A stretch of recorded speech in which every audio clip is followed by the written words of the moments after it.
Oke, Oke, terima kasih David, Mas Ferdi. Eh, Selamat pagi, good morning, Pak David. Apa kabar? Ah, baik, Baik, ya. thank you Thank Pak you. Setia. Ya, Ah, ya. senang akhirnya bisa berjumpa lewat Zoom ya. Iya, itu kita sudah rencanakan setahun yang lalu supaya Iya, kita bisa ketemu di Zoom ini untuk berbagi cerita mengenai Kalimantan dan Borneo pada umumnya ya. Saya beberapa kali membaca IBAN dan itu etnik yang suku yang luar biasa di Borneo karena mereka punya punya banyak sekali buku-buku cerita dan apa namanya, keterampilan mereka dalam membuat tenun atau tato atau ada kamus IBAN juga yang saya baca dan itu diterbitkan di Eropa dan saya kira kita bisa mengambil contoh bagaimana orang IBAN itu pengetahuan pengetahuan lokal mereka tetap terpelihara dengan baik ya. Sudah lama sekali Pak David, saya gimana nih caranya supaya kita bisa ketemu ya dan ya saya beruntung karena ternyata Pak David ada di Sarawak. iya. Ya, ya Jadi dan ya, ya lebih lebih mudah untuk ketemu lewat Zoom karena ya tahun lalu saya masih kuliah, jadi ya ya. sekarang ada waktu ya. Ya, itu dia. Ya, Saya pikir juga begitu kemarin ya karena masih di Toronto atau di US, United States mau mau ketemu juga dengan Prof. Anasing gitu. Jadi ya. mungkin itu hambatan kita. Mhm. Antropologi ULM ini memang berseri itu, seri diskusi ya, etnik, ya, etnografi, terutama kemarin kita bicara Ordanum, hari ini IBAN, dan mungkin beberapa minggu ke depan kita juga akan membicarakan, mendiskusikan etnik lain seperti Kenya atau Bahau ya, atau Selako di Kalimantan Barat. Di Selako itu di Kucing, di Sarawak juga ya. Baik, tanpa berpanjang lebar, terima kasih banyak Pak David sudah ada di sini. Saya nggak bisa bicara apa-apa nih, itu luar biasa berbagi pengalaman di sini. Saya pikir itu Mas Ferdi dan teman-teman mahasiswa sekalian, saya harap Anda menyimak betul karena ini luar biasa nih tamu kita hari ini, langka ini. Kalau ngundang ke Banjarmasin, Anda perlu bayar bayar tiket pesawat atau apa. Oke. Ya, ya. Mas Ferdi, itu dulu ya. Terima kasih banyak. Selamat pagi. Baik, terima kasih banyak Pak Setia Budi. Eh, Mungkin sebelum memulai, kami ini punya kebiasaan biasanya ada mahasiswa yang mereview perkuliahan di minggu kemarin. Untuk teman-teman yang hari ini mereview, bisa disilahkan.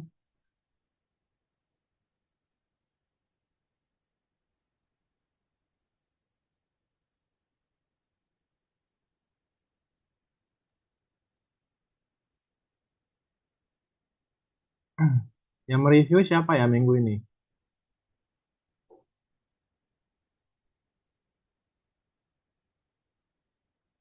Oke, mungkin nanti kalau nggak ada yang review, nanti teman-teman yang tugas mereview hari ini, silahkan mengajukan pertanyaan ya.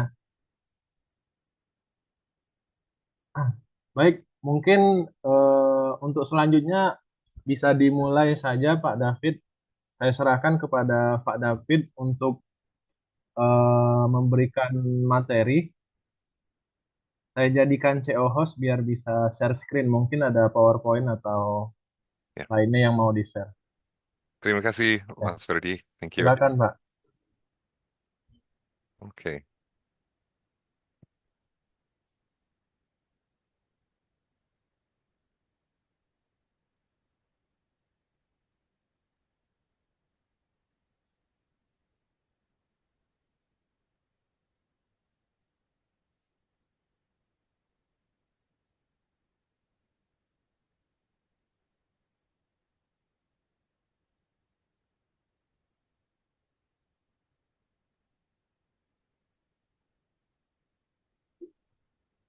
Oke, gambarnya sudah clear belum?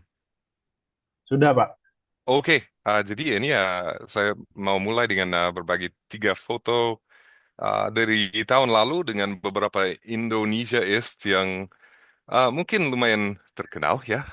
Kebetulan saya sempat ketemu dengan di sebelah kiri itu Pak Joshua Barker di tengah dia meneliti kepolisian dan kriminalitas di sekitar Bandung di Jawa.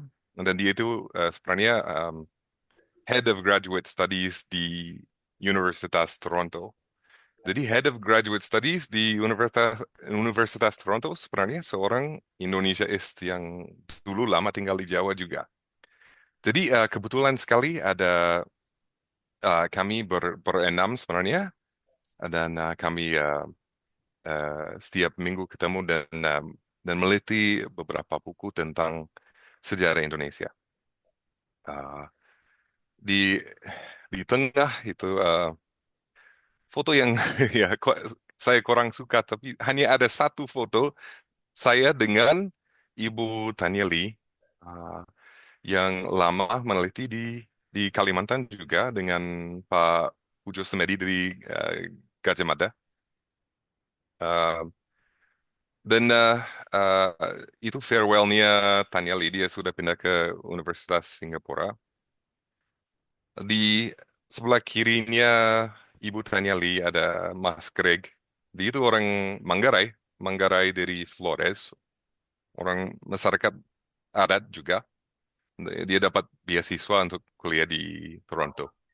Jadi dia teman baik saya di Toronto. Di sebelah kanan, mungkin ada sebagian dari kalian yang sudah kenal dengan Ibu Anasing, yang memang sudah lama meneliti di Pergunungan Meratus dan saya dengar mungkin dia mau menuju ke Meratus tahun ini, tapi saya belum ada konfirmasi. Oke, lanjut sebentar dulu ya. I can't see. Oke, so sebenarnya fokus saya bukan hanya eh, suku Iban, dan memang ada banyak juga ya suku Iban, Seribas yang mungkin paling terkenal, Seribas Iban. Tapi saya fokus ke tradisi penafsiran rasi alam dan mimpi yang bisa dibilang eh, ramalan. Tradisi penafsiran rasi alam dan mimpi di Kalimantan eh, menghadapi reformasi neoliberalisme sebagai bentuk penafsiran tandingan.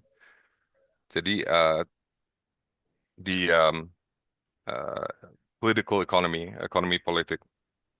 Sebelah kiri ya ini foto saya dari uh, tahun 2015 waktu ada kabut asap yang parah di Kalimantan. Itu pertama kali saya menuju ke Kalimantan dan ini di Desa Hawargading. Uh, jadi ya pertama kali saya datang ke Kalimantan, saya memang banyak yang saya apresiasi, tapi saya juga ketemu dengan masalah kabut asap itu.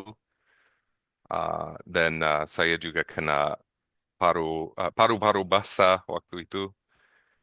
Dan sejak itu saya memang fokusnya kepada Kalimantan um, sejak 2015. Okay, so let's talk about Ibanology, orang Iban. Uh, ini kata yang saya buat sendiri, Iban centrisme. Um, Iban centrisme, okay, let's talk about that later. But mungkin ada yang familiar dengan mitos raksasa usai. Oke, di bawah ada eh, gambar batu gambar yang sebenarnya terletak dekat saya di Kucing sini di Sarawak. Um, ini cuma ilustrasi karena sebenarnya yang buat uh, peninggalan sejarah ini um, sebenarnya misteri juga. Kita tidak tahu apakah ini uh, sosok uh, gambar raksasa usai atau toko lainnya. Tapi sebagai ilustrasi saja, oke. Jadi saya pakai gambar ini untuk ilustrasi saja. Oke, sebentar ya, ini ada yang menghalangi um, video panel. No.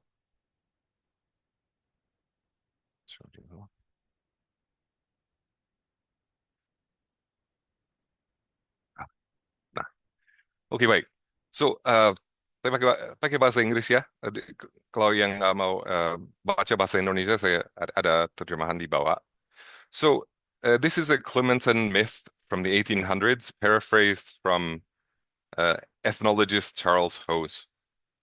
A group of Miri loggers come across the giant Usai in the forest. Without intending to, the giant hurts some of the loggers. The loggers then cut the giant down as if he were a tree, and he falls down across the whole island of Borneo, Kalimantan. As Usai falls, he says, "Where my head falls, there the people will have much knowledge. Where my feet lie will be the ignorant ones." Whew. So Usai's head lands in present-day Sarawak, dekat Miri sebenarnya, which would later become the colonial administrative center of the island. Usai's feet in the hinterlands were imagined to be in present-day Indonesia. Yes, so kata-kata ini memang agak tajam, tapi intinya sudah ada pengertian tentang hierarki di seluruh Kalimantan ini sebelum zaman penjajahan. So sebelum sebelum Belanda, sebelum semua sudah ada mitos raksasa Usai yang jatuh di dekat Miri. So, oke, tokoh pertama yang saya mau bahas adalah Charles Hose. Dia itu ethnologist. Jadi etnologi itu jauh berbeda dengan etnografi. Etnologi itu jauh lebih ke administrasi kolonial. So, the history of contact through Sarawak resembles both the story of the giant Usai, and it also resembles the storied origins of Ibanology. So, the first Chinese trade ledgers to mention Borneo and the Iban date back to AD 518. In 521, Venetian explorer Antonio Pigafetta visited the island with the companions of Ferdinand Magellan. So it's interesting who Charles Hose chooses to credit for the history of Borneo and Iban. Pertama, writing culture, right? So he focuses on Chinese trade ledgers. Daripada cerita-cerita dari masyarakat Iban sendiri, dia mencari tulisan, harus tulisan dari orang luar, dari orang Cina. Juga dia menyebut nama Ferdinand Magellan, orang terkenal dari Eropa. So Hose's work is very important, but also very problematic. You can see he was colonial administrator, ethnologist, geologist, phrenologist, and zoologist. So phrenology is the study of the dimensions of the human skull. So it was very problematic what he was doing in Sarawak. But also, he clearly was very interested in his work, let's say. It's very important work. The pagan tribes of Borneo I have read many times. Okay. Lanjut, saya mau integrasi sedikit teori. Namanya markedness hierarchies dari Battistella. Oke, kalau di negara saya sendiri di Kanada, saya sebagai orang Eropa di Kanada, saya adalah orang yang unmarked. Dan orang lain, karena saya adalah orang mayoritas di Kanada, orang yang tidak dari Eropa, jadi orang yang market. Jadi selain saya, orang lain terlihat uh, berbeda dan ada perasaan seperti mereka harus ikutin um, ikutin budaya orang Eropa di Kanada daripada budaya mereka sendiri. Jadi intinya saya orang orang mayoritas adalah orang yang unmarked dan orang lain adalah orang yang market. Oke, bagaimana ini bagaimana ceritanya kalau orang Iban? Oke, pertama kita lihat orang indigenous di Amerika Utara. Ini adalah contoh orang yang unmarked, orang indigenous yang unmarked. Berarti uh, selain adat ini, 400 komunitas lain jadi market. Jadi mereka 400 komunitas lain ini terlihat berbeda dari contoh yang kita lihat ini, yang kadang disebut Hollywood Indian, yaitu Navajo, Lakota, Plains Indians dan lain-lain. Jadi di sebelah kanan kita lihat dua orang Iban, mungkin Seribas Iban, dan yang unik ya, mereka sering kalau gambar Iban itu sering sering berpasangan. Dan itu ada maksudnya sendiri. Nanti kita lihat ya. Kenapa kalau kita lihat orang Iban itu biasanya satu pasangan. Oke, jadi sebenarnya ini ikonografi dari custom or adat Iban adalah yang unmarked. Jadi orang masyarakat adat 200 lebih komunitas lain terlihat market atau berbeda dengan contoh Seribas Iban ini. Oke. Dan itu sambung dengan cerita raksasa usai tadi. Oke, nanti kita bahas. So, you have to, if you're talking about the Iban, you have to talk about some unfortunate history. You know, my culture has a lot of unfortunate history as well. So let's see. Let's talk about agriculture and ngayo. So here I am talking to people who live here, and many of you already know a lot about Iban, I'm sure. Apalagi Pak Setiabudi. So hopefully I can explain something that I found interesting in my studies. So headhunting arose from a historical conjuncture which included agricultural intensification. So headhunting was likely driven by an irrational fear that there was not enough land. So imagine scarcity. So as Michael Dove states, the Iban raided others' lands in search of virgin soil. Actually, many of you already know that after taking a trophy head, an Ibanese warrior could receive a tattoo, such as the eggplant flower, the bunga terong, which I happen to have on my arm. And this tattoo, among other merits is an important word when you're talking about the Iban, may have made some men eligible to receive women's weaving and or companionship. So, yeah, kita juga perlu bahas tenun Iban. So, antropologi sering salah paham makna di balik motif-motif tenun Iban. So according to Victor King, Ibanese patterns do not contain a language of symbols.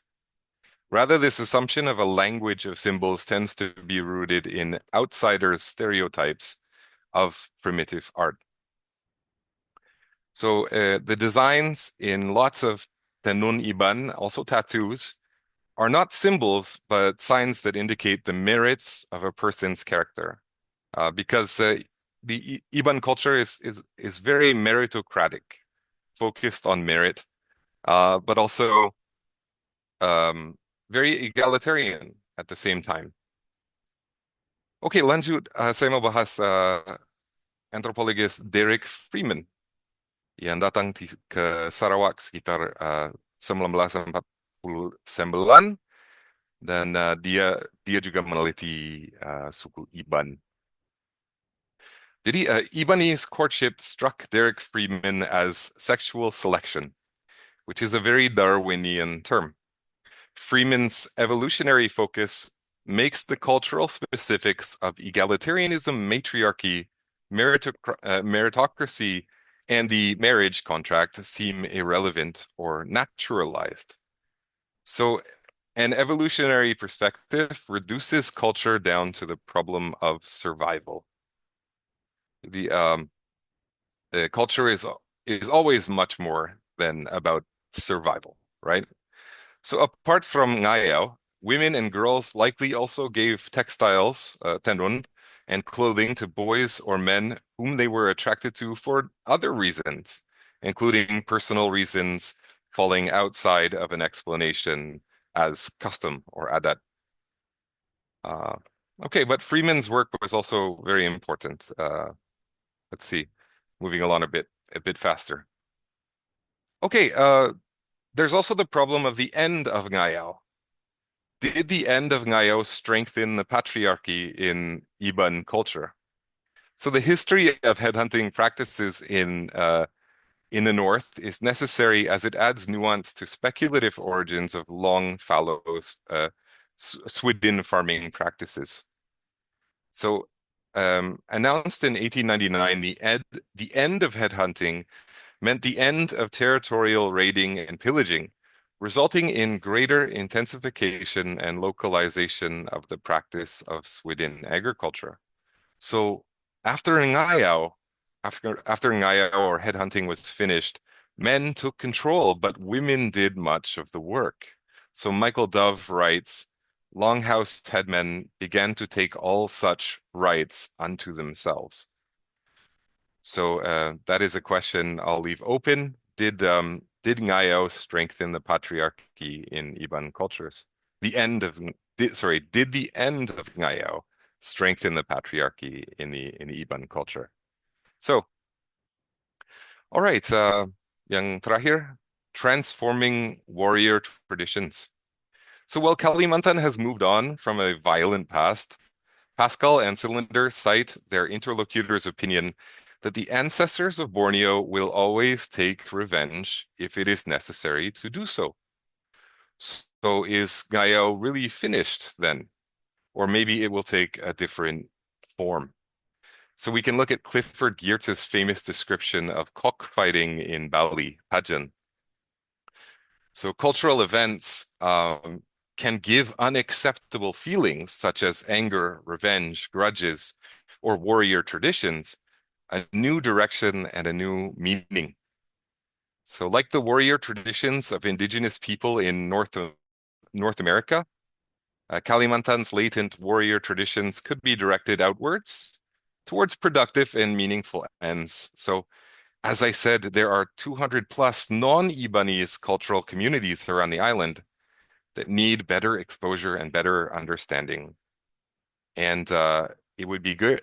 For me, I think the island deserves to know about the Marathos and to have a Marathosology more established in order to decentralize knowledge production on Kalimantan, in order to challenge Iban centrism. Oke, so itu saja dulu. Terima kasih sudah 18 menit. Thank you. And maybe we can talk about some other things later, I guess. Thank you. Oke, thank you Mr. David for your presentation. Mungkin kita masuk ke sesi diskusi ya teman-teman. Bagi yang ingin bertanya silahkan. Ingin bertanya terkait dengan pengalaman Mr. David selama di IBAN silahkan. Kita diskusinya bebas seputar IBAN gitu. Atau mungkin ada yang kurang jelas juga bisa disilakan untuk ditanyakan kembali.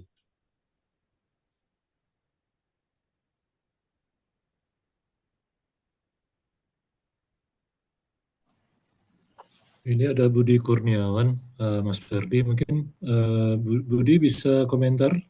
Oh ya, Silakan, silakan, Bud. silakan, Pak. Budi Kurniawan, silakan.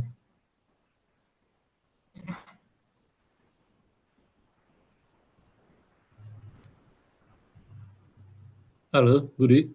Budi Dayak. Pagi kawan-kawan semua, semoga bisa terdengar suara saya. Ya, Assalamualaikum ya warahmatullahi silakan, Bud. wabarakatuh. Selamat pagi. Um, ya, Pagi. makasih Pak Perdi dan Pak Budi, juga David dan kawan-kawan. Sebelumnya, saya nih bukan antropolog sekolah, Pak. Hmm? Jadi saya hanya orang lapangan Wah, yang iya. kesana kemari aja mengurusi banyak hal. Kalau saya tidak bergelar master dan seterusnya. Saya ingin sampaikan ke David, saya kira menarik karena IBAN ini yang terkesan di pikiran saya itu dari dulu adalah ketika mereka bertemu dengan Wahid Raja di Sarawak.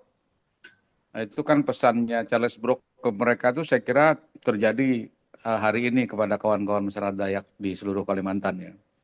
Terus yang kedua, saya kira tidak banyak rumpun Dayak di Kalimantan yang memiliki aksara. Mungkin David bisa ceritakan soal aksara IBAN yang terkenal itu ya. Dan saya juga nggak paham apakah ketika pertemuan Tumbangan, Pak Budi, apakah IBAN juga hadir?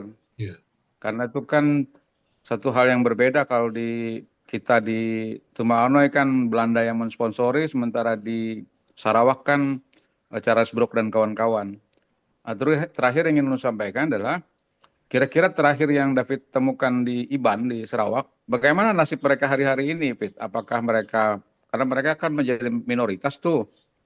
Nah, bagaimana nasib mereka dalam soal pertanian, perdagangan, dan hak-hak sipil masyarakat IBAN? Saya kira itu dulu, Pak Budi dan kawan-kawan. Terima kasih. ya. Terima kasih, Budi Dayak Kurniawan. Ya, terima kasih Pak Budi. Uh, Oke, so jadi tentang uh, Raja Sarawak yang dulu, yang disebut Raja ya, James Brooke. Sebenarnya dia itu dapat gelar Raja. Sebenarnya Ya. itu dari Sultan. Hmm. Jadi yang saya kira yang buat kolaborasi orang Inggris ini dengan masyarakat lokal yang buat semuanya berhasil itu uh, dia bukan di atas sebenarnya. Sebenarnya yang Sultan yang ajak dia menjadi raja di Ya. Sarawak supaya bisa selesaikan masalah ngayau dan dan juga supaya bisa melindungi masyarakat adat dari semua pendatang. Jadi itu juga tugasnya Raja James Brooke dan dia menurut menurut orang banyak ya dia cukup berhasil juga untuk melindungi masyarakat adat dari pendatang dan menyelesaikan ngayau. Uh, jadi sampai sampai sekarang saya masih sering tanya sama orang Iban, uh, apa apakah Raja James Brooke ini ada masalah? Apakah ada sejarah yang kurang baik? Ya pasti ada. Tapi menurut orang banyak masyarakat di sini, Raja James Brooke itu rata-rata oke dan berhasil juga.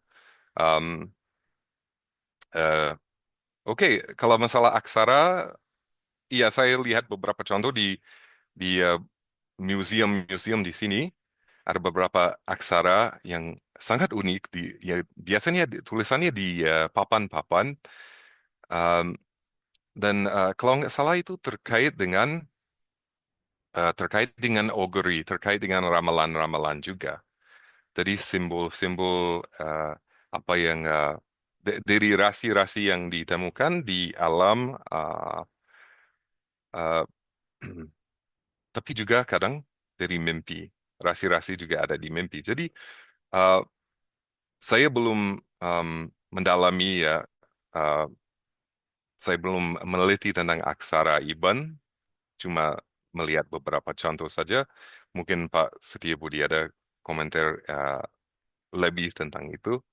Kalau nasib IBAN yang ditanyakan Pak Budi tadi, uh, saya ketemu banyak orang IBAN di sini dan nampaknya uh, tidak ada toleransi di sini, ada toleransi tinggi.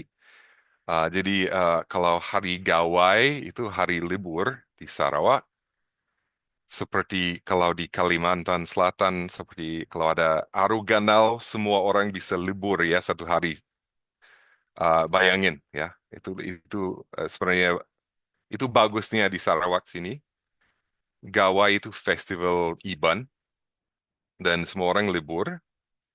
Tapi yang saya melihat di sekitar Kuching aja, um, tidak ada rumah panjang sama sekali. Dan itu saya tanya sama banyak orang Ibani, kenapa tidak ada rumah panjang di kota? Sebenarnya sudah di apa namanya ya, dibongkar sejak dulu. Jadi kalau mau ke rumah panjang harus jauh-jauh ke daerah perbukitan. Jadi ya sekitar itu nasib Iban, representasi orang Iban di pemerintah, di iklan, di televisi itu uh, bagus sekali sebenarnya. Dan saya pikir bagi orang dari Kalimantan Selatan yang uh, bagus kalau ambil contoh dari Kuching untuk masyarakat adat di Kalimantan Selatan kalau bisa. Oke, thank you.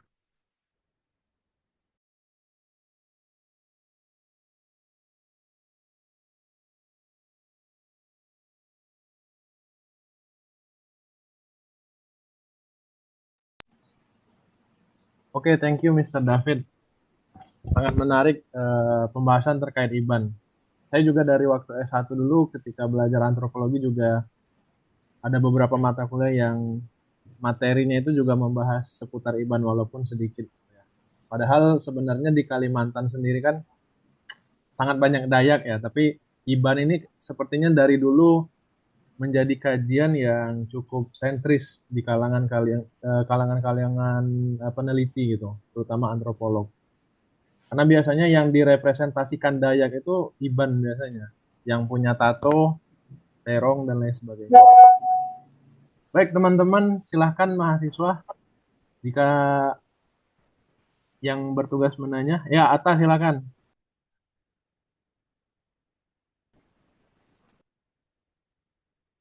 Atta mau nanya? Bentar. Ya, silakan Atta. Perkenalkan, nama saya Atta Dida. Saya ingin bertanya, bagaimana masyarakat, apa ciri khas utama Dayak Iban yang membedakan antara subkelompok Dayak lainnya? Terima kasih. Mr. David mau langsung dijawab atau mungkin kita kumpulkan dulu pertanyaannya? Jadi seperti saya sudah sampaikan di slideshow, sebenarnya ada gambar adat IBAN, dan itu sebenarnya bukan semua IBAN. Itu terutama dari Seribas IBAN. Jadi ada banyak subsuku IBAN, termasuk IBAN Kantu, yang sebenarnya tinggal di Kalimantan Barat. Dan pakaian dan segalanya itu pasti sangat berbeda. Ada IBAN yang pakai tato, ada IBAN yang tidak pakai tato. Jadi intinya uh,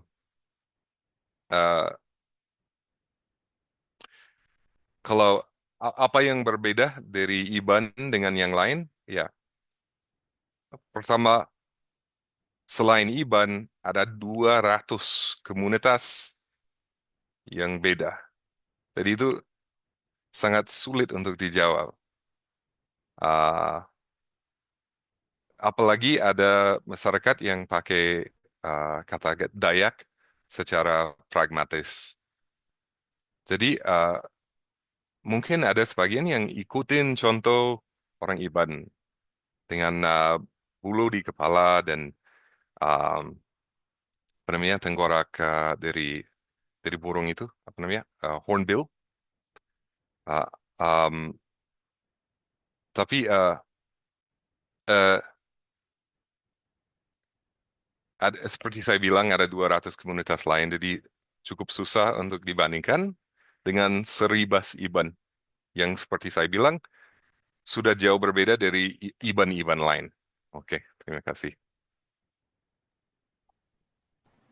Dan Ulun mau nanya lagi, dan bagaimana pandangan masyarakat Iban sekarang yang modern ini tentang yang generasi sekarang tentang batu raksasa itu, dan apakah ada nilai sentimentalnya gitu tentang batu itu untuk masyarakat Iban? Baik, terima kasih untuk pertanyaannya, Mas Atta. Ya, batu ini sangat terkenal di daerah sini dan dijaga. Ada perjalanan khusus kalau menuju ke sana, ada jalur khusus. Saya belum sampai ke sana, tapi rencana dia mau ke sana nanti. Uh, tapi gambar ini bisa bisa dilihat di seluruh Kucing. Mungkin seperti bekantan ya kalau di Banjarmasin. Jadi sedikit maskot ya. Jadi gambar ini terdiri di depan hotel-hotel besar. Jadi ini sangat terkenal. Tapi seperti saya bilang di slideshow, sebenarnya batu ini tidak ada uh, um, tidak ada sambungan dengan cerita raksasa usai itu. Itu cuma ilustrasi saja karena sebenarnya kita tidak tahu uh, ini toko apa yang ada di batu ini. Oke, thank you. Mas Ferdi, menarik ya, Mas David, ini luar biasa. Saya mau komentar sedikit. Iban mungkin hampir di seluruh Dayak di Borneo itu dia mengambil simbol-simbol dari ekologi dari lingkungannya. Kalau ini dia kan dari batu. Ada juga simbol dari burung. Kalau burung enggang gitu. Burung enggang tuh hampir di seluruh Dayak di Kalimantan menggunakan burung enggang untuk bagian penutup kepala ya. Ada juga burung enggang juga dipakai untuk lambang daerah. Jadi di 5 provinsi di Kalimantan, Kalimantan Utara, Tengah, Timur, Barat. Mungkin tidak di sebagian saja di Kalimantan Selatan. Itu selalu ada burung enggang itu. Jadi kepala burung dan paruhnya dan sayapnya itu dijadikan sebagai simbolik dari rang ya burung enggang itu yang dipakai untuk makna itu bisa makna religius dan juga makna spirit ya, spirit kebersamaan dan juga spirit kegagahan ya, gagah ya, perkasa itu. Seperti burung enggang itu dia terbang sendiri dengan gagah tinggal di hutan dan segala macam. Ada simbol-simbol seperti itu menjadi sangat menarik karena dia ada di mana-mana itu. Selain juga tadi disampaikan oleh Pak David itu tentang batu ini. Kalau di Kalimantan Tengah itu dia diukir di rumah-rumah adat, di rumah panjang atau di house, tapi juga dia dianyam ditenun. Jadi motif burung atau motif-motif seperti yang ada di batu ini juga mereka gunakan untuk keanyaman itu. Nah, kecuali di Meratus, mereka jarang menggunakan motif yang mengapresiasi alam itu, kalau binatang atau burung itu. Jadi motifnya sangat sederhana kalau di Meratus. Tapi kalau kita pergi ke Iban atau Kenya, motifnya langsung dahsyat itu. Karena dia apalagi tikai atau atau tikar dari bambu, bukan bambu, rotan itu luar biasa itu ibu-ibu yang menganyam itu. Jadi kebudayaan mereka ya saya kira sangat tinggi dari aspek itu ya. Nah tadi di slide kedua pada PT itu ada orang Indian ya, juga menggunakan bulu dari burung ya itu ya, dari burung juga itu. Orang Indian pakai bulu dari burung. Ada salah satu tari dari Afrika juga tari terkenal sekali itu di TikTok. Itu tari yang menyerupai dengan tarian burung juga itu. Gitu ya. Seperti kalau di Banjarmasin itu kan kemudian bekantan. Jadi itu menariknya di beberapa daerah kita di Borneo dan di Kalimantan, simbol-simbol alam itu menjadi sangat penting. Nah, tetapi sayangnya bahwa simbol itu kemudian di dalam alam rejim rejim kapitalis ini menjadi hancur lebur dia gitu. Nggak mengerti apa mereka tidak paham ya. Misalnya terkait dengan deforestasi hutan atau ada batu-batu nggak tahu mereka itu terkait simbol-simbol Dayak. Nah, mungkin ini yang saya maksud apa yang disampaikan oleh Pak Dapi itu kita perlu merevitalisasi simbol yang makna spiritualnya itu tinggi sekali. Siapa tahu dari situ kita minimal dapat mengamankan sebagian besar dari hutan kita yang sudah mulai rusak dan sangat masif kerusakannya itu terutama di Kalimantan ini. Itu Perdi, itu menarik dari apa yang disampaikan pada David itu simbol-simbol. Nah itu kan ada itu buku Charles House ya, Derek Freeman, Michael Dobb, dan Iban studies their contribution to social theory and ethnography of other Borneo Society 2001 itu Josh Apple itu saya pernah baca ya, tapi begitu menariknya tulisan catatan riset tentang IBAN ini, lalu mereka menjadikan itu sebagai bagian dari teori tentang etnografi yang muncul di Kalimantan. Silender Kenneth Silent itu Pascal, ada juga Iban religion, agama Iban itu. Nah, jadi diskusi kita hari ini itu sebetulnya memancing kita untuk bertanya ada seberapa banyak kajian kita tentang Banjar, kajian kita tentang Meratus, kajian kita tentang Dayak yang lain di Kalimantan Tengah itu. Sementara tadi saya sepakat dengan Pak Dapi, kita bisa belajar dengan IBAN ini ya. Mereka bagaimana ada event setiap tahun dirayakan ya, tentang IBAN itu. Itu menjadi identitas mereka tuh muncul dan terpelihara di abad global seperti sekarang ini. Itu Mas Ferdi, terima kasih. Terima kasih Pak David. Ya, terima kasih banyak Pak Setiabudi. Ya, terkait dengan event itu tadi juga menarik. Gawai itu juga terkenal di kalangan antropolog yang Kalimantan, biasanya kalau ke Kalbar atau ke ini menghadiri gawai itu luar biasa pestanya. Oke, ini ada yang mau bertanya Pak Jauzah. Silakan Jauzah. Terima kasih Bang. Perkenalkan, nama saya Jose Salsabila. Jadi saya ingin mempertanyakan tentang IBAN yang pakai tato. Nah, itu tuh ada ciri khas tatonya apa enggak? Terus juga kira-kira bentuknya gimana? Terus ini termasuk identitas mereka ataukah cuman penghormatan terhadap tradisi leluhur seperti itu? Terima kasih. Baik, jadi terima kasih untuk pertanyaannya. Waktu saya pertama kali datang ke Kalimantan, saya seperti banyak orang turis, uh, kami mungkin ya yang pertama yang kami lihat itu sosok adat Iban. Ada di bandara, ada di ya banyak gambar di mana-mana. Jadi saya tertarik mau buat tato di Banjarmasin.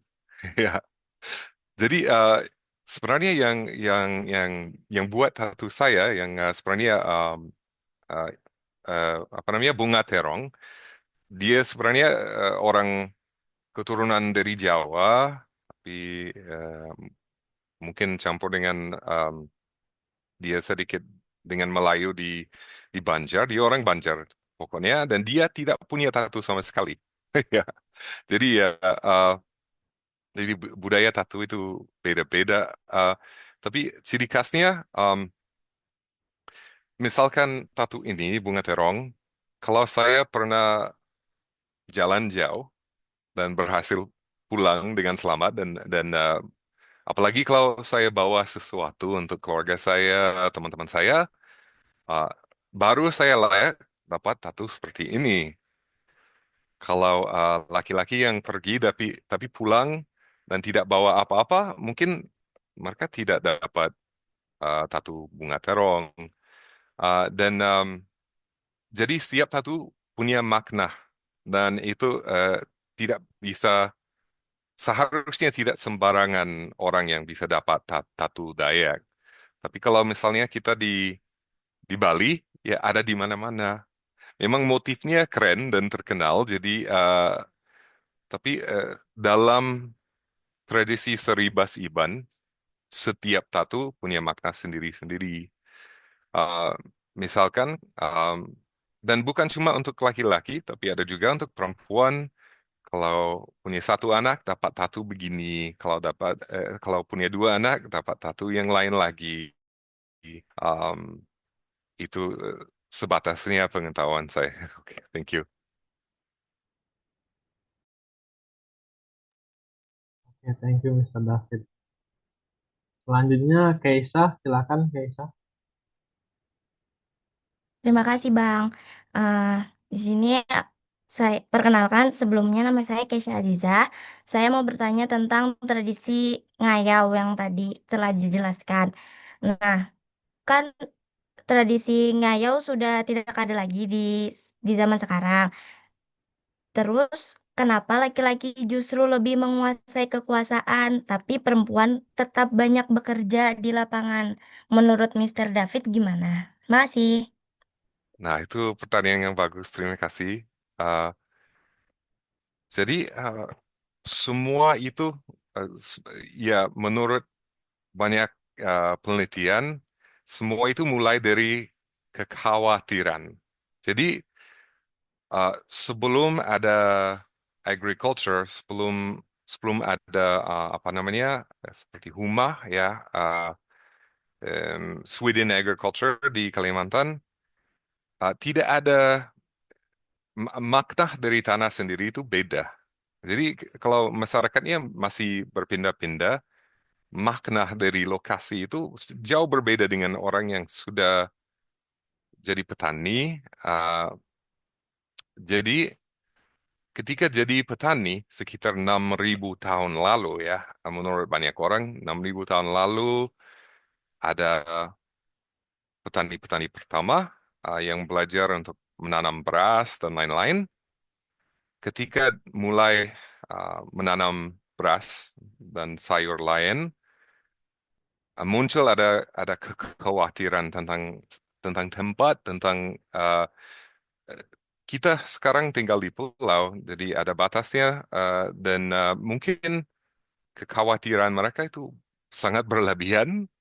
Jadi jadi muncul semacam budaya di mana hanya jadi kalau laki-laki tidak ambil tanah dari suku-suku lain, berarti bukan laki-laki yang berhasil. Jadi kita laki-laki harus ambil tanah dari suku-suku lain. Jadi sebenarnya tidak tentang konflik di antara suku, tapi konflik land usage conflict. Um, Dan ketika ngayau sudah diatur untuk stop, selesai, no more ngayau, uh, muncul masalah lain, yaitu banyak laki-laki yang dulu menjadi warrior ya, dan mereka diapresiasi, mereka dapat tattoo begini begini begini. Dalam meritokrasi IBAN mereka adalah ya orang-orang top yang terkenal. Ketika ngayau sudah tidak diperbolehkan lagi untuk lanjut, ya mereka tidak tahu harus ngapain, tidak ada aktivitas lain. Bagaimana mereka bisa tetap di atas? Ya mereka jadi mengatur orang lain, kira-kira begitu. Mereka jadi menguasai orang-orang lain di sukunya.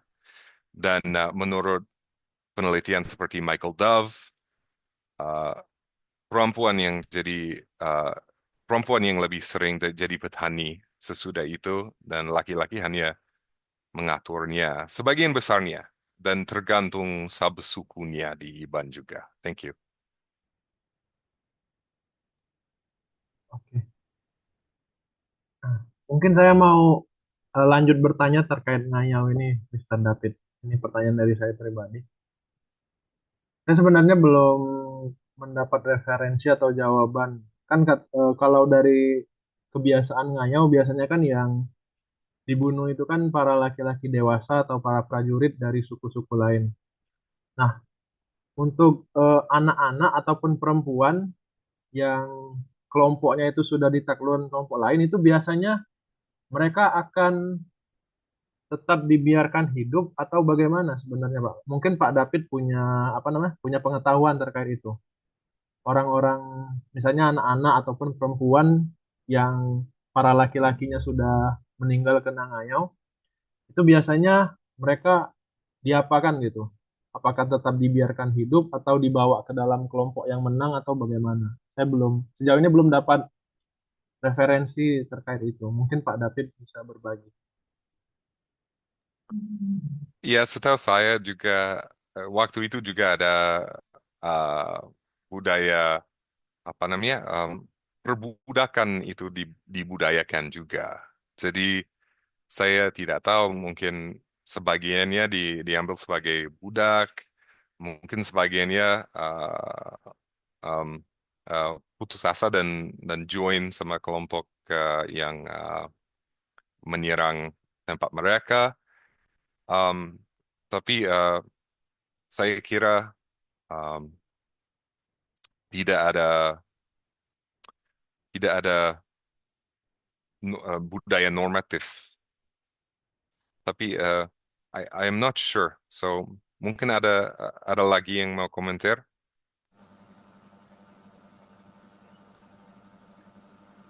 Mungkin Pak Setiabudi mau menambahkan, ada yang mau diskusikan.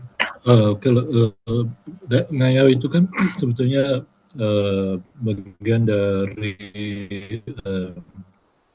pertahanan diri dan komunitas ya, sebetulnya, dan itu sudah lama terjadi, dan di zaman sekarang ini sudah tidak berlaku. Nah, perkelahian konflik antar suku sebetulnya itu terjadi pada masa lampau. Nah, kenapa terjadi perkelahian antar suku? Itu ada banyak faktor penyebab. Gitu. Dan saya nyambung dari Pak David ya, misalnya ada tato di dada, dua tato itu ada dua di dada, kiri dan kanan mungkin. Tadi kalau itu terong ya. Kalau dia ada dua tato di dada itu menunjukkan atau menandakan bahwa orang itu sudah pernah mengayal. Dia cirinya bahwa dia sudah pernah melakukan kayal. Jadi dia diberi dua tato di bagian dada. Tatonya mungkin ada warna merah, tapi biasanya bunga. Ya. Tapi dia itu menunjukkan bahwa dia sudah melakukan ngayal, dan dalam budaya ngayal itu kan tidak dianggap sebagai tindakan kriminal pada waktu itu, pada masa lalu itu, karena itu bagian dari seperti seperti misalnya kita melihat apa yang terjadi di daerah-daerah lain, ada perkelahian antar suku. Dan yang kedua itu mungkin menunjukkan sikap kepahlawanan. Kepahlawanan itu ada, katakanlah ada perebutan wilayah atau perebutan kekuasaan pada komunitas tertentu sehingga masa lalu itu muncul ngaya. Nah, di Tumbang Ana di Kalimantan Tengah tadi disebutkan lebih di Dayak itu sebab kolonial ingin meredakan ketegangan antar suku-suku ya yang tersebar di beberapa wilayah baik di sungai di Barito, Kahayan, Kapuas maupun sungai-sungai Kahayan untuk bertemu di Tumbang Anoy, satu desa yang agak di pedalaman itu. Nah, pertemuan itu untuk meredakan ketegangan yang dianggap oleh kolonial sebagai ancaman terhadap keamanan wilayah itu. Nah, kalau kita bicara bahwa apa yang dikatakan oleh kolonial itu sebagai meredakan ketegangan, berarti pada waktu itu ngayal itu melibatkan pengaruh antar suku, antar wilayah dan perebutan wilayah dan lain-lain. Seperti itu sepertinya ya Mas Ferdi ya. Diskusi tentang ngayau itu menjadi menarik juga, apa yang disebut sebagai mungkin ada segi positif ya ngayau itu pada masa itu karena akhirnya kolonial tidak bisa merebut satu kawasan itu karena di situ kalau masuk kawasan itu mesti siap-siap dengan berhadapan dengan kepala suku gitu. Maka oleh sebab itu ada yang mengatakan bahwa pertemuan para kepala suku meredakan ketegangan itu kemenangan bagi kolonial, kemenangan untuk mempersatukan suku-suku yang ada di Kalimantan itu. Jadi itu kemenangan untuk merebut dan dari situ kemudian kolonial menjadi mudah untuk masuk ke wilayah-wilayah kolonialnya, wilayah koloninya di Kalimantan itu. Cerita tentang Ngayau itu bisa dibaca di sebagian dari perjalanan Muller Sawaner ya di Kalimantan dari Kalimantan Selatan di Kalimantan Tengah. Itu orang Jerman, geologis Jerman yang pergi ke Kalimantan Tengah dia melewati Sungai Barito, Muller dan Sawaner. Mungkin cerita seperti, tapi ceritanya memang sekilas tuh, David. Dia tidak langsung secara khusus membahas tentang Ngayau. Ada peristiwa-peristiwa saja sekilas, lalu mereka catat dengan rapi dalam buku catatan mereka. Kita mesti belajar dari teman-teman peneliti dari Eropa, daripada PT. Mereka tuh sangat teliti, meninggalkan catatan yang detail sekali itu. Saya banyak belajar tuh ketika kuliah di UKM, ketemu dengan teman-teman peneliti dari Amerika, Kanada, dan Eropa. Mereka detail sekali. Kalau kita kan menganggap itu ini batu biasa, tapi bagi teman-teman dari peneliti dari Amerika, Kanada, dan Eropa, ini bukan sekedar batu, tapi ini ada makna yang tersembunyi di balik itu. Tato Ngayau tadi, terong, bunga terong itu tadi diceritakan oleh Pak David, itu bukan sekedar hanya sebagai tato biasa, ternyata ada ceritanya di balik itu. Itu yang menarik kan, ada cerita di balik itu. Dan itu kadang-kadang kita mengabaikan sebuah cerita yang sederhana tapi sebenarnya menarik untuk ditulis dan dibukukan juga itu Mas Ferdi. Baik. Ini ada Pak Arif ya, Pak Arif, Ketua, kenalkan dulu nih Pak Arif, Ketua Program Studi Antropologi. Tadi banyak berdiam nih Pak Arif. Pak David ini sudah bisa bahasa Banjar kah? Karakawa Pak Sedia sedikit. Ya sudah Karakawa. Ya. Ya Pak, Salam kenal Pak David. Terima Salam kasih kenal. sudah bersedia bergabung sama kita di Etnografi Kalimantan. Terima kasih juga sama Pak Setia Budi. Terima kasih kepada Bang Budi Dayak sudah ikut hadir, Bang. Dan teman-teman yang lain. Sebenarnya saya mau bertanya, Pak. Tadi saya menyimak, sudah saya ada pertanyaan eh, sama Bang David. Pertama, saya langsung nanya aja ya, Pak ya. Mengenai Dayak Iban, sejauh ini kan kita mengenal Dayak Iban itu adalah Dayak yang berasal dari Kalimantan Barat. Nah, berarti kan Indonesia kan. Nah, eh, yang mau saya tanyakan, seperti apa sebenarnya wilayah penyebaran Dayak Iban? Nah, itu pertama. Kira-kira yang kedua, Dayak Iban ini seperti apa? Pada kita membedakan Dayak Iban yang berasal dari Indonesia sama Dayak Iban yang dari Malaysia. Apakah ada perbedaan atau seperti apa? Apakah misalkan jangan-jangan yang satu adalah orang sungai, yang satu orang gunung, misalkan kayak gitu. Nah ini, nah dan terakhir eh, Dayak Iban ini tadi dalam memahami mereka bernegara, yang Malaysia sama yang Indonesia, kira-kira seperti apa membedakannya? Apakah Dayak Iban di Malaysia lebih makmur dari Dayak Iban di Indonesia secara ekonomi misalkan, atau secara akses yang lain juga lebih lebih nyaman, yang itu kemudian mungkin berdampak terhadap kebudayaan mereka yang lebih cepat berubah. Nah, atau sebaliknya. Nah, ini mungkin yang rasa penasaran aja Pak David yang saya tanyakan. Terima kasih. Terima kasih sekali lagi sudah mau bergabung Pak, berbagi cerita.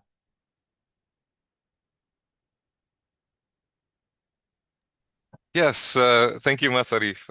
Oke. Yang pertama, kalau wilayah Iban, ya sebenarnya Iban Iban adalah suku-suku yang masih lumayan baru. Kalau kita lihat sejarah Kalimantan sebagai sejarah besarnya Kalimantan, sebenarnya Iban adalah pendatang. Dan uh, waktu mereka datang di Kalimantan, ada banyak tekanan untuk orang yang sudah ada di sini untuk gabung dengan Iban, untuk menjadi Iban. Jadi kita bisa lihat Iban sebenarnya era yang mirip dengan sejarah kolonial. Jadi Iban dulu pernah sangat berkuasa di Sarawak dan berperang terus dengan suku-suku lainnya. Tapi dari topik saya itu rasi-rasi alam dan ramalan. Setahu saya sebelum Iban datang di Sarawak, di sebagian besar Kalimantan ada yang namanya ramalan mimpi. Ada tafsiran mimpi itu sangat penting. Tapi ketika orang Iban datang di Sarawak, orang orang mulai baca rasi-rasi dari burung. Jadi itu sebenarnya merupakan semacam teknologi dari Iban yang sekarang sudah menyebar sampai ke meratus juga ada yang bisa baca rasi-rasi dari burung. Jadi um, kita bisa lihat sebenarnya Iban itu bukan hanya manusia tapi juga teknologi dan pakaian dan adat. Oke, tapi kalau kita lihat yang mengakui dirinya sebagai orang Iban, keturunan Iban, itu hanya di sekitar Sarawak sini, sama di Kalimantan Barat. Di Kalimantan Barat ada yang namanya Iban Kantu. Jadi ini di sebagian Indonesia, di bagian Indonesia ada Iban Kantu. Dan menurut orang banyak, Iban Kantu itu lebih tradisional daripada Iban di Sarawak. Iban di Sarawak katanya lebih modern daripada lebih modern ya, apa artinya modern itu daripada yang di sisi Indonesia. Dalam artinya mereka di sisi Indonesia mereka masih ada tengkorak manusia, Mereka itu harus sering dibersihin. Jadi mereka memang tidak ada ngayau lagi, tapi mereka masih simpan dan menghormati tengkorak trophy heads dari zaman ngayau dulu. Uh, jadi kalau masyarakat Iban di Sarawak, saya melihat mereka seperti saya bilang dulu, tidak ada rumah panjang di kota Kuching. Itu satu tanda yang lumayan buruk ya, menurut saya. Kenapa tidak ada rumah panjang? Misalnya di Jakarta ada beberapa rumah panjang Dayak di Taman Mini. Sebenarnya saya pernah diajak untuk nginap di rumah panjang di Taman Mini karena sebenarnya orang-orang masyarakat uh, masyarakat sorry uh, banyak orang Pelangka yang sering nginap di rumah panjang. Kalau mereka lagi lewat Jakarta, mereka bebas bisa nginap di rumah panjang di Taman Mini. Saya pernah diajak untuk nginap di sana, belum sempat. Oke, so apa pertanyaan ketiga? Jadi Iban juga terkenal sebagai orang sungai. Jadi mereka jarang di pesisir laut, tapi sering di sungai-sungai. Jadi itu kira-kira wilayah orang Iban. Secara material atau materi, secara apa namanya, their material conditions, saya kira sebagian besarnya di Sarawak lebih misalnya punya rumah, punya mobil. Tapi saya dengar juga kantu Iban yang tinggal di Indonesia sekarang sudah punya misalnya kebun kelapa sawit, punya banyak um, kesempatan untuk maju juga yang disebutkan maju. Ya, oke. Thank you. Kada kawa bahasa Banjar, Pak Arit. Kawa aja. Ya, pada Mas Ferdi, silakan Mas Ferdi. Ya, terima kasih Mr. David. Teman-teman yang lain yang bertugas nanya, ada beberapa orang yang mungkin bisa mengajukan pertanyaan atau lain yang wajib bisa juga. Oh, silakan Ade. Ade mau nanya? Iya, terima kasih Bang Ferdi. Sebelumnya salam kenal, saya Ade Kurniawan. Jadi di sini yang mau saya tanyakan, ini kan tadi sempat baca-baca juga sedikit soal Dayak Iban. Nah, yang menarik di sini menurut saya tuh yang saya baca tadi ada konsep tanah adat di masyarakat Dayak Iban. Jadi yang saya baca masyarakatnya itu tuh boleh pakai mengelola tanah tersebut, tapi bukan untuk dimiliki secara pribadi, apalagi dijual seenaknya. Nah, mungkin kalau salah nanti bisa dikoreksi. Jadi di sini kalau kita coba sambungin sama zaman sekarang, itu kan ada konsep ini kepemilikan tanah modern gitu. Jadi dari pemerintah nyuruh tanah itu disertifikatin, terus juga ini untuk membuktikan kepemilikan atas tanah tersebut gitu. Nah, pertanyaannya kira-kira kalau semisal kita hubungin sama konsep tanah adatnya masyarakat Iban itu, kalau dilihat untuk sekarang konsep kepemilikan tanah modern itu tuh sebenarnya cukup mengganggu kah atau tidak gitu untuk masyarakat Iban sendiri, karena konsepnya kan agak berlawanan gitu yang tanah modern sama tanah adat itu tadi gitu. Apakah ini tuh jadi salah satu bentuk adaptasi sukarela atau cuma hasil tekanan struktural dari pemerintah yang kesannya memaksa gitu, kayak tanah adat harus disertifikatin lah dan lain sebagainya begitu. Mungkin itu aja, terima kasih.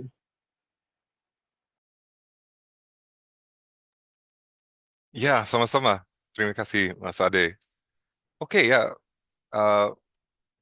Setahu saya, tanah ulayat memang sangat penting di budaya Iban. Jadi, Iban terkenal sebagai budaya yang ya tergantung subsukunya, yang lumayan egalitarian. Jadi, egalitarian, tapi ada sifat buruk yaitu meritocracy. Jadi kalau kita belum memenuhi beberapa, misalnya kalau kita belum ngayau, yang waktu masih ada ngayau, kalau kita belum ambil kepala dari musuh, ya berarti ya kita belum belum layak untuk pakai tanah ulayat. Siapa tahu kalau sekarang di wilayah-wilayah yang masih agak tradisional, um, apa syaratnya untuk orang Iban biasa bisa menggunakan tanah ulayat? Jadi dari satu artikel yang saya baca, padahal Iban dikatakan egalitarian, kalau masyarakat biasa hanya dia disediakan 20% dari tanah ulayat untuk untuk jadi kebun mereka.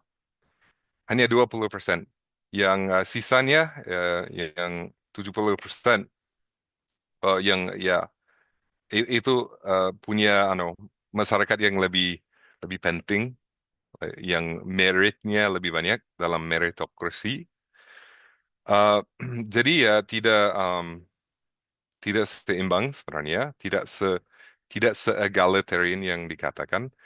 Tapi orang biasa kalau kalau tempat untuk jadi kebun, kalau kebunnya tidak cukup, kadang dikasih kebun di wilayah-wilayah lain, tapi kadang tanahnya kurang bagus. Jadi ada secara ideal ya tanah ulayat itu bagus, itu egalitarian, tapi secara praktis hanya orang penting yang orang penting ya dikasih um, tempat yang lebih luas dari orang biasa. Um, dan tentu saja ya pertanian secara tradisional itu sangat lawan dengan misalnya perkebunan atau land usage yang dikatakan lebih modern. Tentu saja. Tapi itu tergantung teori siapa yang kita pakai ya. Jadi dari misalnya political economy, ekologi politik, memang ada namanya teori konflik theory. Ya, pasti kita bilang kalau petani tradisional itu sangat lawan dengan yang misalnya perkebunan, kebun kelapa sawit. Tapi kalau kita lihat misalnya kajian-kajian Michael Dove di Kantu Iban, sebenarnya mereka sudah mulai tanam kelapa sawit, mereka sudah mulai tanam karet dari dulu. Jadi tergantung uh, niat kita sebagai peneliti ya, kita bilang lawan atau tidak ya. Tergantung kisahnya juga, tergantung wilayah. Oke, thank you Ade.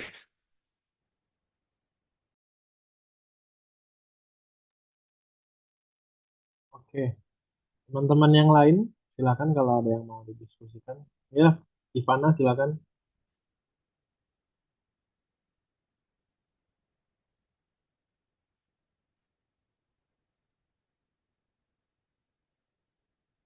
Ivana masih, ya. Oke. Sebenarnya perkenalkan nama saya Ivana Kristiana Dohong. Saya ingin bertanya, masyarakat Dayak Iban itu dikenal memiliki hubungan yang erat dengan hutan, baik dalam kehidupan sehari-hari mereka maupun kepercayaan maupun dalam kepercayaan dan budaya mereka. Mereka tuh dijulukin sebagai penjaga hutan. Pertanyaan saya, apa yang membuat Dayak Iban itu begitu dekat dengan hutan hingga mereka mendapatkan julukan tersebut? Terima kasih.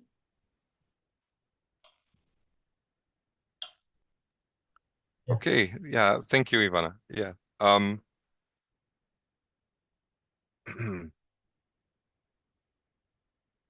Ya, kalau kita lihat dari pakaiannya saja, orang Iban sering menggunakan produk hutan di pakaian untuk jadi pewarnaan dalam tenun. Dan setahu saya ada juga kerabat, hutan kerabat ya, like a ancestral forest. Itu juga ada, setahu saya itu banyak orang di Meratus juga mengakui ada hutan keramat. So, tapi kita harus hati-hati dengan label orang yang lebih dekat ke alam, orang ini lebih jauh dari alam.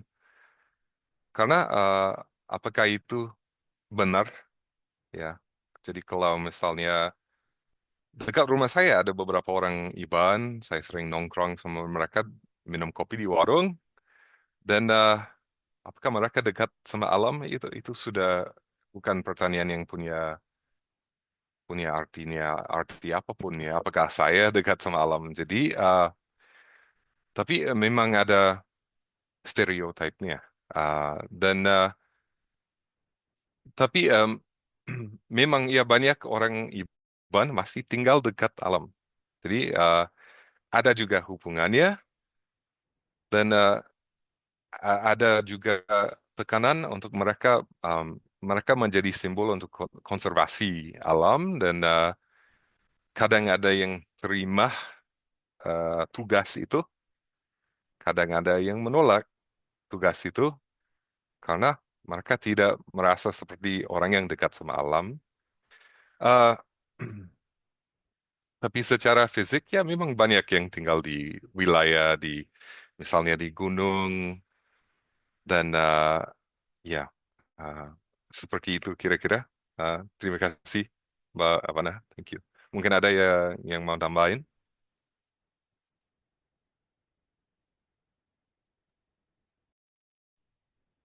Mungkin kalau boleh saya menambahkan, pelabelan dekat dengan alam itu hanya apa ya? Konstruksi ya Pak ya, kurang lebih konstruksi dari pihak luar yang ingin meromantisasi kehidupan orang-orang yang dari dulu memang tinggal di hutan, tapi pada dasarnya mungkin tidak sepenuhnya juga mereka apa namanya berhubungan baik dengan alam gitu, karena memang wilayahnya saja di alam gitu. Mungkin kurang lebih gitu ya. Betul, tapi selama mitos-mitos lama, cerita lama, kosmologi lama, sebenarnya selama itu masih hidup, saya kira masih ada ikatan orang Iban dengan alam, sama seperti orang Meratus. Kalau kosmologi cerita, kalau ramalan itu sudah tidak ada lagi, ya mereka sudah tidak terikat sama alam lagi, sudah hutan keramat pun dari sesuatu yang tidak Nah, bermakna lagi, ya kan. Jadi ya itu Eh, dibudayakan, ya, ya. Ya, ya betul betul tuh Pak David.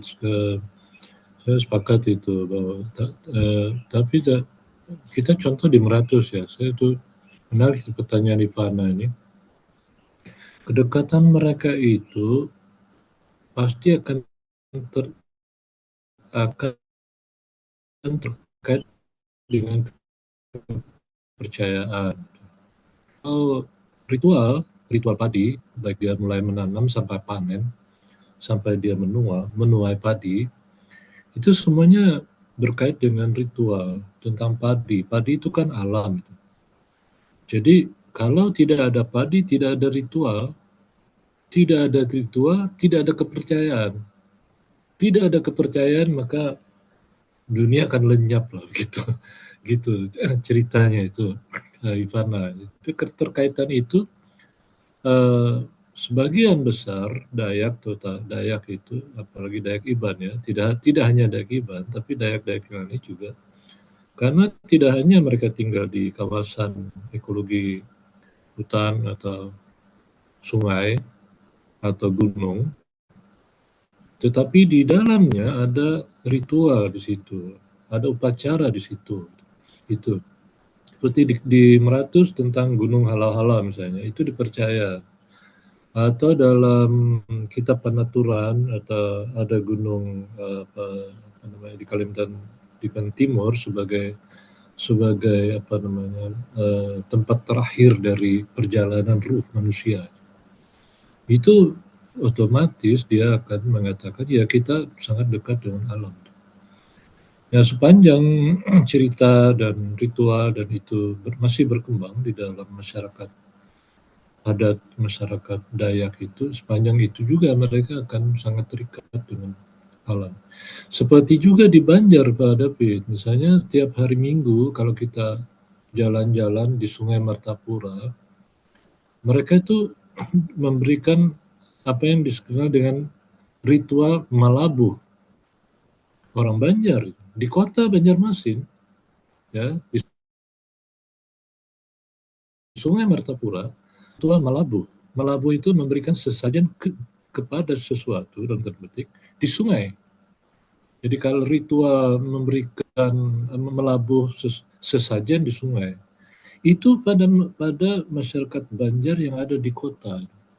Saya beberapa kali ketemu dan ada 2 skripsi mahasiswa yang menulis tentang ritual malabu itu. Kalau di Jawa kayak seperti ritual laut ya, sesaji laut itu.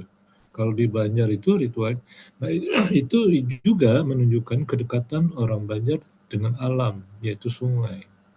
Sungai itu dalam tanda petik ada penghuninya, maka perlu perlu bersahabat ya dengan berbuat baik dengan para penghuni alam semesta ini, termasuk juga di situ sungai.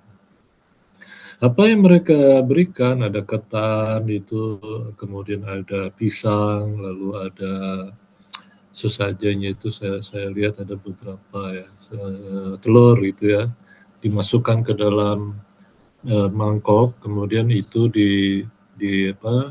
dimasukkan ke dalam sungai, dilabuh dalam bahasa Banjar itu di dalam sungai. Itu Ivana juga menunjukkan kedekatan masyarakat Banjar, walaupun dia sudah di kota, tapi kedekatan itu masih ada sampai sekarang. Itu apalagi mereka yang berada di pedalaman, itu ada kawasan-kawasan tertentu yang mereka pelihara sebagai kawasan keramat.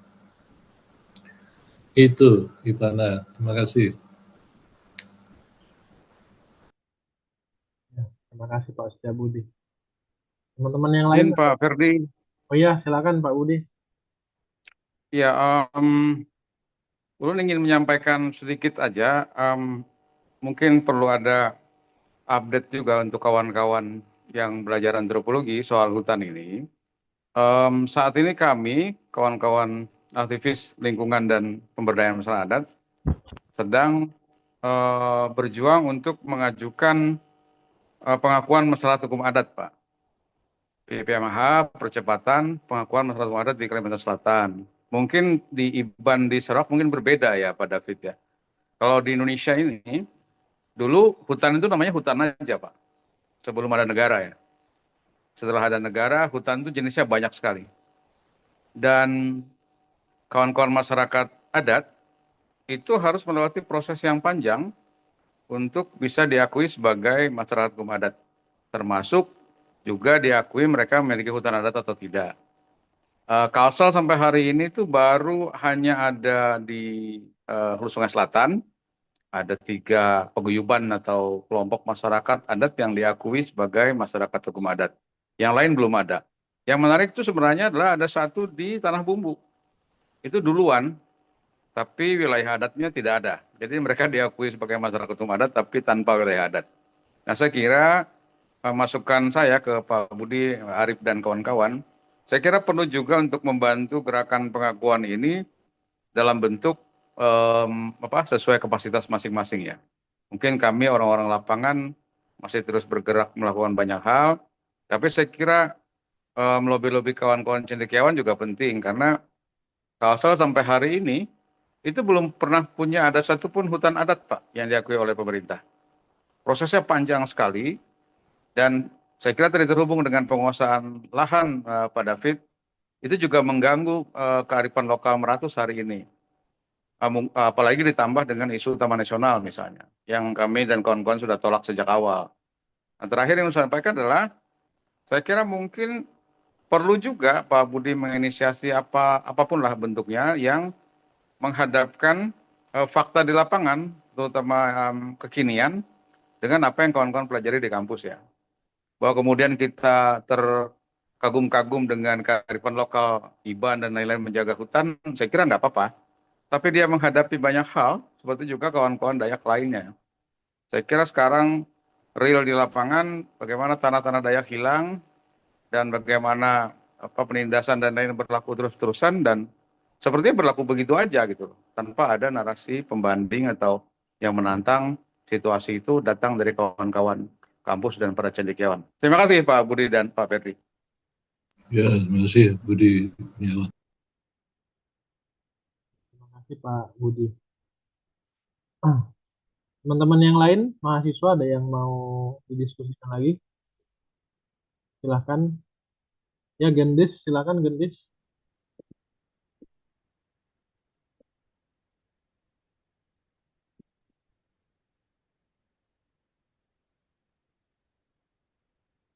Eh, man-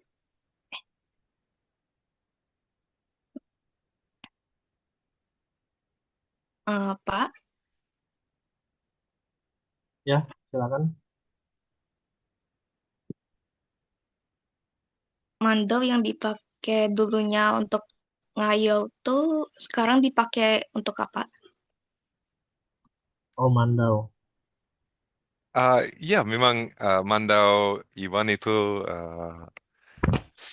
kita sering lihat Mandau Iban. Saya belum tahu kalau Mandau Iban itu jauh berbeda dengan Mandau dari suku-suku lain, tapi memang uh, kita sering lihat Mandau itu dan sering dipakai seperti kalau misalnya ada tarian. Dan mungkin dalam upacara-upacara seperti gawai, mungkin uh, mandaunya juga digunakan. Tapi untuk apa saya juga kurang tahu untuk saat ini ya. Seperti saya bilang saya bukan hanya fokus tentang Iban, tapi Pulau Kalimantan. Jadi sebenarnya maaf dulu saya no, banyak sekali ini budaya-budaya di sini. Tapi ya Mandau Iban sekarang lebih simbolis mungkin daripada dulu. Cuma simbolis saja. Thank you. Thank you Pak David. Teman-teman yang lain, masih ada yang mau didiskusikan atau yang mau bertanya? Sebenarnya saya mau komentar sedikit tentang komentar uh, Pak Budi tadi. Setahu saya orang Iban dan di Sarawak sini situasinya jauh dari sempurna ya. Jadi masih ada konflik wilayah, masih ada ano sekarang ada masalah bendungan yang dibangun di tanah adat, di tanah orang Iban, mereka diusir ya. Jadi sama gaya masyarakat saya jadi pikir orang Riam Kanan.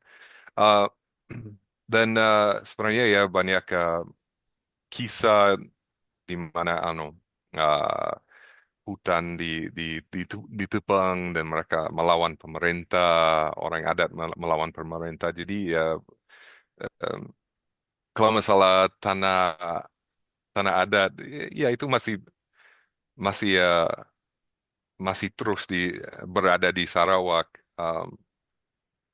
sama seperti di Indo. Dan ya saya dapat informasi dari Pak Mirza Buana tentang kampung di Tanah Bumbu yang namanya Timanggung Anggut. Timanggung Anggut, ya itu yang dapat status hutan. Setahu saya Ya, hanya desa itu yang dapat status hutan adat di apa namanya MK35. ya, Uh, MK 35. hmm, dan itu contoh yang sangat penting untuk seluruh Kalimantan Selatan.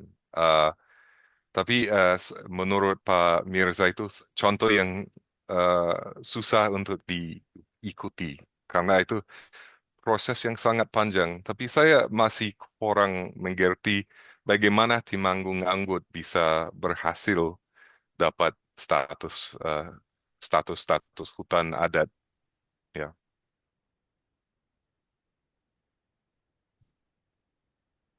Oh,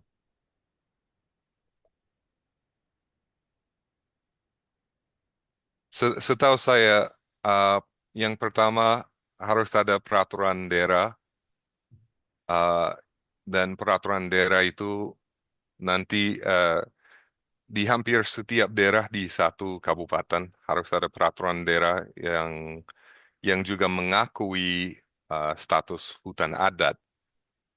Kalau semua daerah sudah punya peraturan daerah itu, ya baru apa namanya bupati bisa mengakui oh ini status hutan adat atau tidak. Dan habis itu ada proses lainnya. Jadi ya Kalimantan Selatan masih jauh um, dari berhasil untuk dapat status hutan adat di wilayah-wilayah lain, setahu saya. Setidaknya ada satu ya. Baik, terima kasih banyak Pak David. Oke teman-teman, karena mengingat waktu, kita sudah 12 lewat sedikit. Dan dari teman-teman pun sepertinya juga tidak ada lagi yang ingin ditanyakan. Mungkin kita akhiri saja kelas ini. Mungkin sebelum kami mengakhiri, kami minta semacam closing statement dari Pak David terkait perkuliahan ini ataupun terkait dengan materi kita pada hari ini. Pada Pak David, saya silakan. Yes, I just want to say thank you and also congratulations. I know I think the anthropology program at UNLAM is still quite new. So I see that it began in 2024, I believe. So ya pertama saya senang sekali bisa berbincang dengan kalian hari ini dan siapa tahu nanti kalau saya berkunjung ke UNLAM kita bisa ketemu langsung dan ada pembicaraan lanjut. Ya, okay. So thank you for your help also, Verdi, Pak Setia Budi. It was good to meet you, Pak Budi, semuanya. Ya. Terima kasih banyak. Pak Irwin, good to see you. Oke, senang. Ya. Mungkin dari Pak Setiabudi juga ada yang mau disampaikan untuk closing statement terkait. Ya, tadi terakhir itu penting ya bahwa bisa ya, diskusi seperti ini bisa melebar kemana-mana, tapi kita mau fokus ke salah satu etnik. Itu artinya masih banyak diskusi di tema-tema lain, topik-topik lain yang ke depannya, karena apa yang kita hadapi sekarang itu tentu jauh lebih kompleks dari apa yang kita temukan di kelas itu.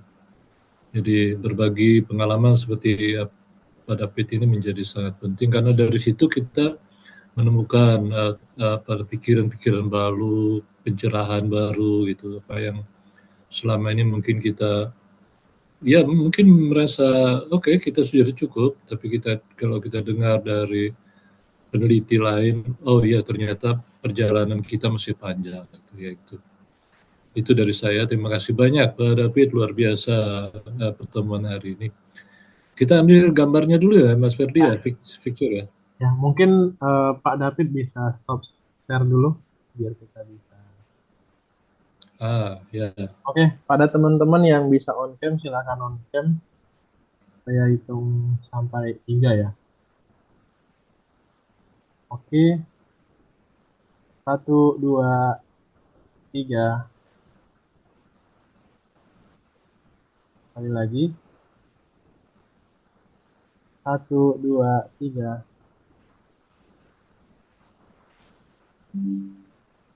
Oke, Ya, baik. ya, Terima sampai kasih. ketemu di Ya, Banjarmasin, Pak David. Kawa aja ke Banjar, Kaina. Terima kasih undangannya. Oke, sampai Ya, ketemu di Banjar. Thank di you everybody. Banjarmasin. Ya. Thank you. Sehat, Fit. Ya, Terima kasih. ya, sama-sama Pak Budi. Budi dan terima kasih kawan-kawan. Ya. banyak, Pak. Budi Kurniawan ini lagi di Palangkaraya nih dia nih. Luar biasa. Di Palangkaraya nih dia. Budi Kurniawan. Sehat-sehat semua. Ya. Ya, Pak.